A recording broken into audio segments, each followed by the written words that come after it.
Hola, mi nombre es Vladimiro Vázquez y pastoreo Visión de Fe en Guatemala. Quiero darle la más cordial bienvenida a este video. En nuestra iglesia hemos entendido que los apóstoles en Hechos enviaron a aquellos creyentes que venían del mundo gentil a estudiar las predicaciones de Moisés que en ese momento histórico se hacían semana a semana. Y esa es la razón de que nosotros transmitamos hoy en día cada semana una nueva porción. Mi deseo es que esto pueda colaborar como un manual para el creyente del siglo XXI. Que Dios lo bendiga y gracias por sintonizar.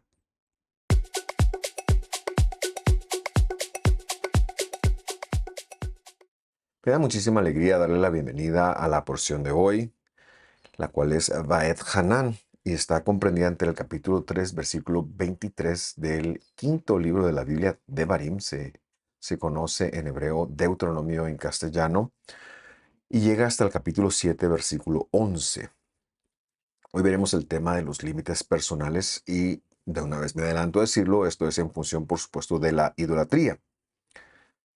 Me gusta siempre iniciar con un breve resumen de lo visto el año pasado, pero antes de hacer ello quisiera recordar que esta porción, Vaed Hanan, quiere decir y fui hecho partícipe de la gracia, dado que el verbo ahí es causativo, no, él está recibiendo la acción y la palabra Hanan es la palabra gracia. La traducción ha puesto oré o pedí o algo así, pero como dando a entender la idea de que él estaba haciendo que Dios cambiara de idea y le dejara entrar en la tierra prometida. Pero no, no es a lo que se refiere. Moisés está hablando de que él fue hecho partícipe de la gracia en primer lugar porque vio las obras del Mesías y en segundo lugar porque va a ser hecho partícipe de la vida eterna. Y creo que esto lo explicábamos hace un par de años o el primer año de esta porción. eh, y creo que es muy relevante recordarlo cada cierto tiempo. Ahora sí, y hablando ya del año pasado, en la lectura verso a verso que hacemos, porque ese es el interés de este servidor, el deseo de que podamos hacer una lectura de toda la escritura y comentarla, porque es lo que los apóstoles en Hechos nos pidieron, que hiciéramos un resumen para los gentiles que van entrando, que no conocen Torah, no conocen el Pentateuco, porque será este el manual de la vida bíblica. El año pasado entonces hablábamos un poquito sobre la responsabilidad de educar a nuestros hijos sin importar la edad de ellos y aterrizamos en el temor a Dios. Este fue el tema, de hecho, el cual no implica un miedo, sino la noción de que tenemos impreso en nosotros la salvación de Dios. Es decir, es parte de lo que Él, de la obra de Él en nosotros. En ese sentido, somos hechos partícipes entonces de sus promesas, de su palabra, de su fidelidad, de su inmutabilidad, y por ello nosotros nos hemos convertido en una referencia para los demás. La palabra temer en la Biblia también se refiere a imitar a Dios. Eso es algo que no lo decía el año pasado, pero creo que es un buen punto o una buena introducción. Temer, el temor a Dios es la imitación de cómo Dios es, de guardar su palabra. Vamos a empezar a leer para la lección de hoy el capítulo 4, versículo 15 y dice así: Cuídense mucho de ustedes mismos, porque ninguna figura visteis o vieron el día que el Señor habló con ustedes de en medio del fuego. El verbo cuidarse es el verbo shamar. Normalmente se traduciría como guardar, como cuidar también, ¿verdad? Como lo es el verbo keep en inglés, que se puede traducir guardar o cuidar. En castellano sí se da esa diferencia, pero tanto en hebreo como en inglés no se lo da. Y acá hemos optado por em, traducirlo como cuídense mucho de ustedes, porque en primer lugar el verbo se encuentra en una forma reflexiva con el adverbio mucho. Por esta razón es que lo he traducido así, porque quiere dar a entender que nosotros debemos de ponernos un límite a nosotros mismos. Y va a decir con respecto de qué. Porque la idolatría que es uno de los flagelos más grandes que afecta a la humanidad. es algo que si no nos cuidamos, es muy fácil caer en ello. Y aquí el límite es importante porque el mal, como seres humanos, no se encuentra afuera. Fue nuestro Dios el que dijo cuando estuvo aquí en la tierra que dentro del corazón vienen los malos pensamientos, en fin, todo lo malo que se puede tener. El problema no está dentro, no está afuera, perdón, el problema está dentro y tiene que ver con la maldad de nuestro corazón. El salvo, el creyente, tiene la, el poder de parte de Dios, la fuerza, voy a llamarlo así, la potencia de parte de Dios de aprender a ponerle como parte de un proceso un límite al corazón en función de la idolatría. ¿Por qué? Porque no hay algo peor que ella y todo lo que en ella desencadena. De hecho, son tres pecados los que en el capítulo 15 de Hechos, que siempre hacemos referencia, cómo fue que Hechos nos envía a estudiar las porciones porque quieren que nos abstengamos de tres pecados. Bueno, uno de esos tres fue la idolatría. O veremos los otros dos más adelante, pero quiero hacer un desarrollo con respecto a la idolatría y la necesidad que como creyentes tenemos hoy en día, en el siglo XXI, de cuidarnos mucho todavía, de no colocar algo en nuestro corazón que al cual se le rinda pleitesía o que intente de alguna forma ocupar el lugar que le corresponde a Dios. Leamos lo que está dicho en el profeta Jeremías capítulo 16 versículo 10, porque nos agrega mucho y dice, sucederá que cuando anuncies a este pueblo todas estas palabras, ellos te dirán. ¿Qué palabras se refiere? Las palabras de las consecuencias que les tocarán vivir, el hecho de que Jerusalén va a ser destruida. ¿Por qué el Señor dice ha pronunciado toda esta gran calamidad contra nosotros? ¿Cuál es nuestra iniquidad? La palabra iniquidad ahí es dejar de hacer la Torah. ¿Y cuál es nuestro pecado, nuestro error que hemos cometido, perdón, contra el Señor nuestro Dios? Verso 11. Entonces les dirás, esto es porque sus padres me abandonaron, dicho del Señor, y caminaron detrás de otras deidades y les sirvieron y se postraron ante ellos. Pero a mí me abandonaron y no guardaron mi Torá. Y todo esto refleja precisamente lo que es la idolatría. En primer lugar, es caminar detrás de alguien más que no es Dios. La semana pasada, perdón, el año pasado en este mismo estudio hablábamos del temor a Dios, hablábamos de imitar a Dios, hablábamos de que temor es que estamos impresos tanto de Él, Él ha causado una impresión en nosotros de tal manera que conviene ser como Él es.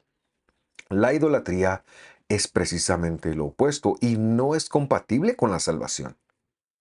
Por eso es que los apóstoles fueron muy enfáticos en decir, vamos a considerar salvo a alguien, no que guarde los 613 mandamientos, pero que empiece con tres. Uno de estos requisitos es la idolatría, porque en primer lugar no podemos caminar detrás de ellos, porque esto nos lleva a servirles, a postrarnos delante de ellos, pero lo que es lo mismo, esto es también abandonar al Señor y no guardar su palabra. Lo que Dios ha pedido entonces es que no nosotros no demos espacio alguno. Ahora bien, en el capítulo 16 de Jeremías, lo que estamos viendo es la evidencia de la advertencia. Si bien la advertencia se hizo en Deuteronomio, ahora estamos viendo cuál fue el resultado y por qué esta desolación que vino sobre Jerusalén fue tan grande, tan devastadora, porque Dios dejó de considerarles pueblo. Y aunque guardó un remanente, porque Dios siempre se va a guardar un remanente, la idea es que el que idolatra no ha conocido a Dios. Y esto mismo es lo que ocurre en el siglo I, cuando los judíos mesiánicos de la congregación, que se conoce como la Iglesia de Jerusalén, me refiero a los apóstoles y me refiero a un grupo de personas que, entre los cuales también habían unos fariseos que eran creyentes en Jesús, ellos deciden, bueno, no deciden, pero entienden que han de reunirse para tener un concepto unificado de cómo es que se permite o se le va a permitir al gentil ser parte de la comunidad, es decir, cómo vamos a hacer nosotros para conectar que ellos han sido salvos. los fariseos decían, bueno, ellos tienen que guardar toda la tradición oral, el rito de Moisés para darles entrada. Eh, Jacob, que es el pastor principal, que es el director de esta congregación, él hace un juicio y dice, miren, no es necesario que para empezar ellos guarden toda la ley. La van a ir escuchando semana a semana, por eso luego enseña que cada Shabbat Moisés es leído. Pero es necesario que ellos empiecen con 3 pecados. Y leemos la sentencia como Jacob la dijo. Hechos capítulo 15, versículo 19. Por tanto, dice, yo juzgo que no debemos molestar a los que de entre los gentiles se convierten a Dios, es decir, se hacen creyentes en Jesús. Versículo 20. Sino que les escribamos que se abstengan de cosas contaminadas por los ídolos, de fornicación, de lo estrangulado y de sangre, es decir, de, de matar. Versículo 21. Porque Moisés desde los tiempos antiguos tiene en cada ciudad quien le predique en las sinagogas donde es leído cada sábado. Y esto implica 2 cosas. En primer lugar, que los creyentes no podían, si habían conocido a Jesús, permanecer en inmoralidad sexual. Esto era importantísimo.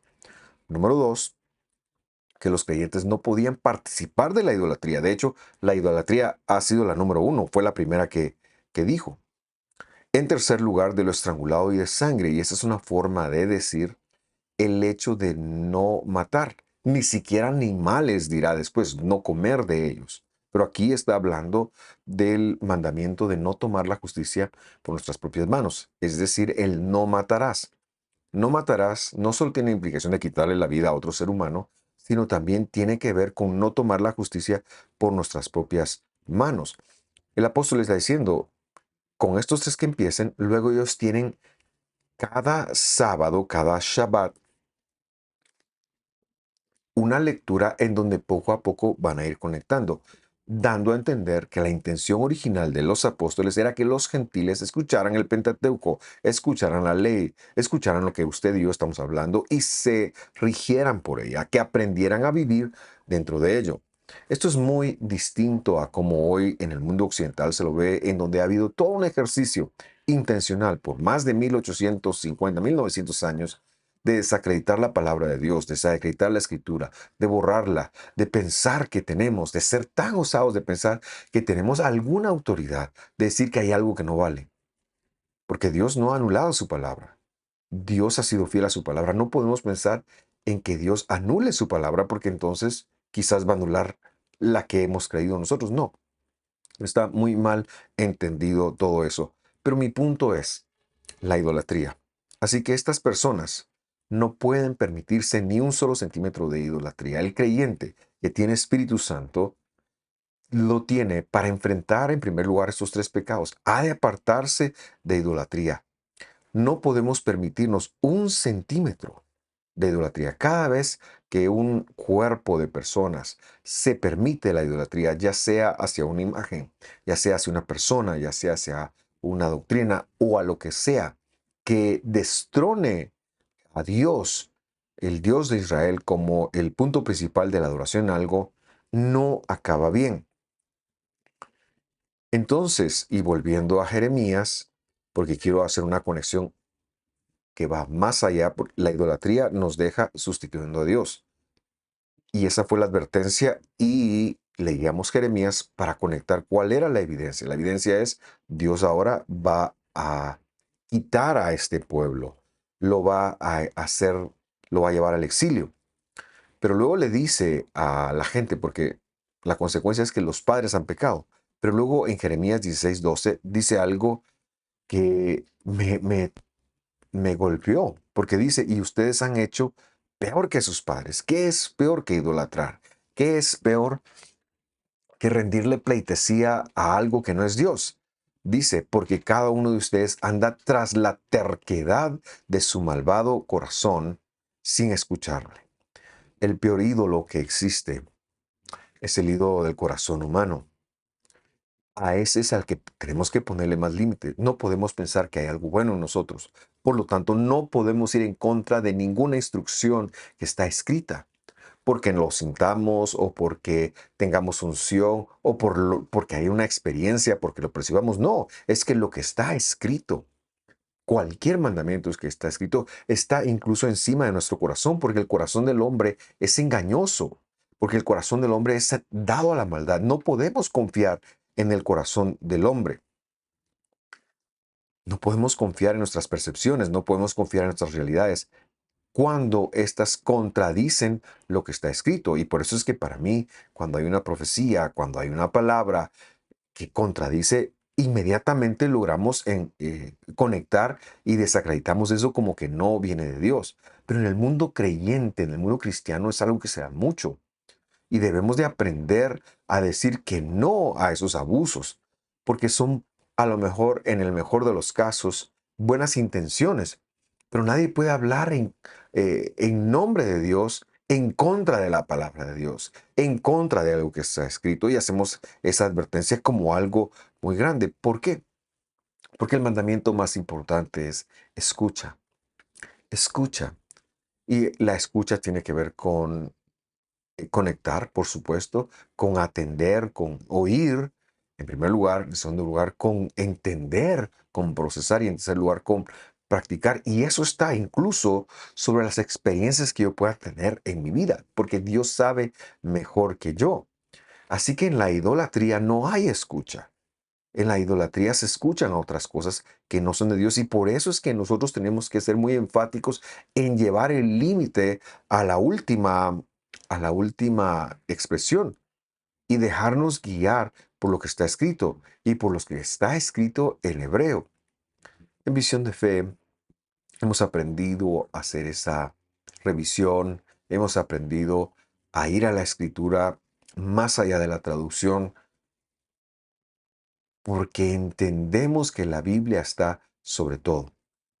Regresamos a hacer la lectura original de Deuteronomio 4:15 para seguir con la lección, que es el verso que nos lanzó hasta acá. Dice, cuídense mucho de ustedes mismos, porque ninguna figura visteis el día que el Señor habló con vosotros de en medio del fuego. Y luego dice el 16, para que no os corrompáis y hagáis para vosotros escultura, imagen alguna de alguna figura, sea de macho o de hembra. Es decir, que nada que se asemeje a lo humano está permitido para nosotros. Por supuesto, con el propósito de rendirle un homenaje, culto, escucharlo, atribuirle poder alguno. Hoy en día se le atribuyen poder a las cosas que no son. Eso también es idolatría. Por ejemplo, en el mundo cristiano evangélico, hoy en día está de moda andar regando aceite por todos los lugares. Ponga el aceite como que si el aceite tuviera poder. Y decimos, el poder es de Dios, el aceite no tiene poder. Por supuesto que está escrito que cuando hay un enfermo, se le debe de ungir con aceite. Y esto es algo que se puede hacer literal, pero es que hay que entender que era lo que tenía en mente Santiago cuando dijo esta palabra. Y para decirlo, estar ungido con aceite o ser ungido con aceite es ser devuelto bajo autoridad. Esta gente probablemente se ha alejado, ha perdido la autoridad de la comunidad y necesita, porque esto le ha enfermado, necesita ser reconectado. Ese es el sentido del ungir con aceite. Pero hoy en día se le echa aceite a muchas cosas. Hay gente que se sube a un avión a echar aceite sobre su país pensando que eso lo va a bendecir, como que el aceite tuviera un poder. Eso es idolatría. El poder es intrínseco a Dios. Dios es el Todopoderoso. Y es en las ocasiones donde Él nos dice, por ejemplo, que unjamos a un enfermo como está escrito, repito, como está escrito, que nosotros tenemos este derecho. Veamos el verso 17. Dice, figura de algún animal, si tampoco se puede hacer que sea en la tierra, figura de ave alguna, alada que vuele por el aire. Verso 18, figura de ningún animal que se vaya arrastrando por el suelo, figura de pez, alguna que haya en el agua debajo de la tierra. Es decir, no podemos hacer esto con el fin de reconocerle autoridad, pleitesía, postrarnos, nada. Verso 19. Y luego da una instrucción que es bastante usada hoy en día. Dice, y para que no alces tus ojos al cielo y viendo el sol y la luna y las estrellas y todo el ejército del cielo, seas impulsado y te inclines ante ellos y les sirvas. Y luego dice, porque el Señor tu Dios los ha concedido de entre todos los pueblos debajo de los cielos. Esta última parte del versículo tiene un problema que corregiremos porque pareciera ser como que Dios a otros pueblos sí les permitió que voltearan a ver a los cielos y que los leyeran y que interpretaran y que hubiera un uso esotérico de alguna manera, pero no es lo que está diciendo. Ahora queremos comentar varias cosas antes de hacer la correcta lectura y explicación. Pero el punto es, en primer lugar, que no hemos de alzar los ojos al cielo pensando en que los astros, por ejemplo, son dignos de adoración, porque los astros son creación de Dios, por muy magníficos que sean, hay uno que está sobre ellos. Entonces, cuando vemos el sol, cuando vemos la luna, no hemos de pensar como que hay un poder que la luna tiene sobre las cosas. Recuerdo una canción de mi juventud que fue hace mucho tiempo que decía, tu luna mágica convence a la persona de que vuelva hoy, de una famosa cantante. Bueno, la luna no tiene ese poder, pero hoy se lo usa como si lo tuviera. La hechicería, la idolatría es parte de eso. Ni el sol, ni la luna, ni las estrellas, que son creación, optan a ser deidades, por majestuosas o imponentes que pudieran parecer. Ahora bien, con respecto al ejército del cielo, la palabra tzabá, más que un ejército, se refiere a cualquier grupo organizado con un propósito. En la idea original de Dios en la creación, Dios los crea para que marquen los tiempos y les entrega algunas cosas. Pero en el mundo antiguo se empezaron a venerar y a seguir. Y por supuesto que esto fue la comedia de los demonios y de los poderes de la oscuridad, de Satanás, del dragón, que logró en poderes falsos, en la perversión de la hechicería, de la idolatría, conquistar, doblegar, incluso tener manifestaciones.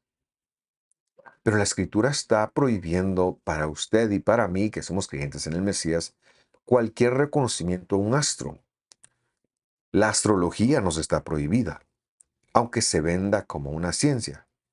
Y no podemos respetar esto. Cuando la luna, por ejemplo, afecta las mareas o algún nacimiento, nosotros no podemos ver esto como un hecho de la divinidad de la luna o que la luna tiene algún poder. No, es que Dios le concedió que tuviera esa influencia, a eso me refería. Por lo tanto, para usted y para mí, todo lo que tenga que ver con predicciones astrales es idolatría. El horóscopo es idolatría. Es un pecado de no salvos. De la misma forma que Dios lo prohíbe. Incluso, perdón, de la misma forma como consultar demonios, esto sería idolatría. Pero incluso si esto viene hasta del misticismo judío conocido como Kabbalah. Tenga mucho cuidado con eso, porque eso está prohibido, aunque nos quieran vender que no lo está. Ahora, y en aras de cumplir la promesa de hacer la lectura correcta del versículo 19, leemos, para que no alces tus ojos al cielo, y viendo el sol y la luna y las estrellas y todo el ejército del cielo seas impulsado y te inclines a ellos y les sirvas, ya que el Señor tu Dios, y aquí viene la corrección, los ha distribuido por todos los pueblos de debajo de los cielos. O sea, todos los pueblos tienen un acceso a ver, a entender que los astros, todos los pueblos los ven, pero por su maldad muchas veces los pueblos podrían adorarlos, porque no tienen el temor de Dios.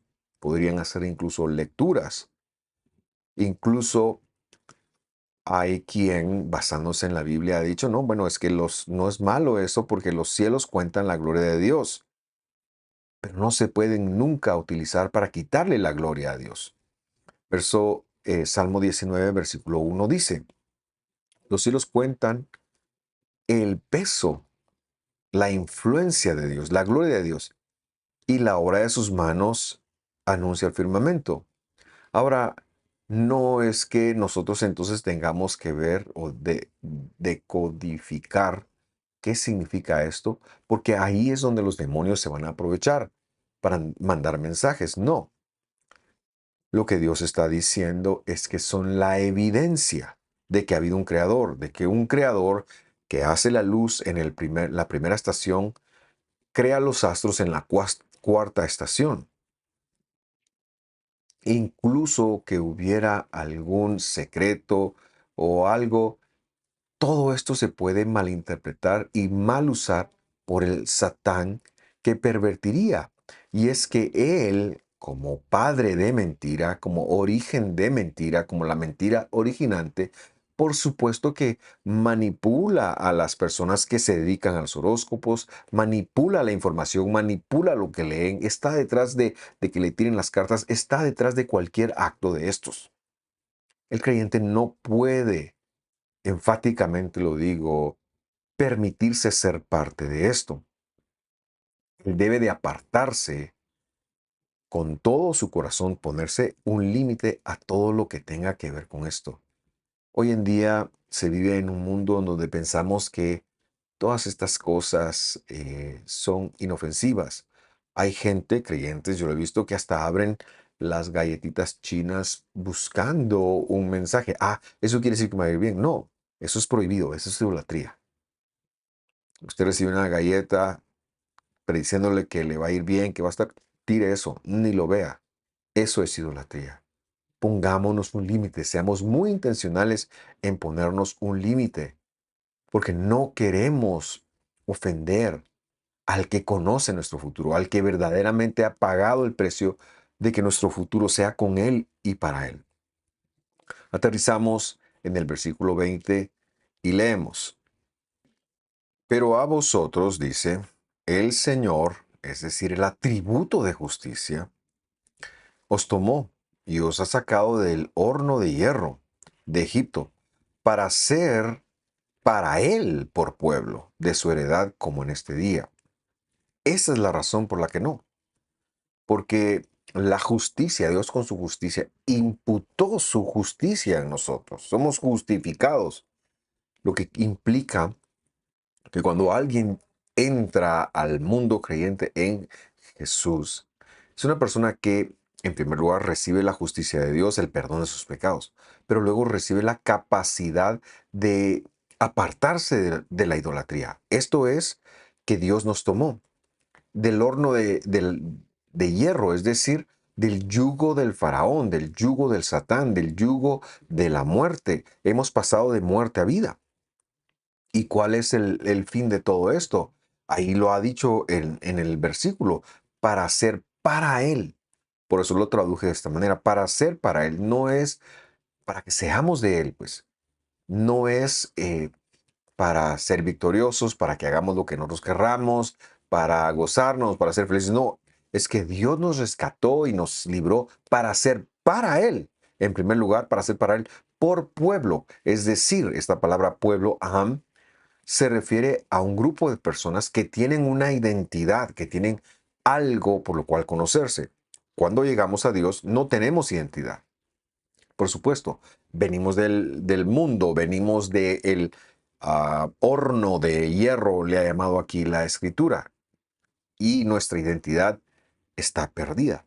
Pero cuando llegamos a Él, en primer lugar, somos para Él, en segundo lugar, recibimos la identidad de Él, de su pueblo, de ser herencia para Él, de ser heredad para Él. Y si somos heredad, eso quiere decir que le pertenecemos a Él.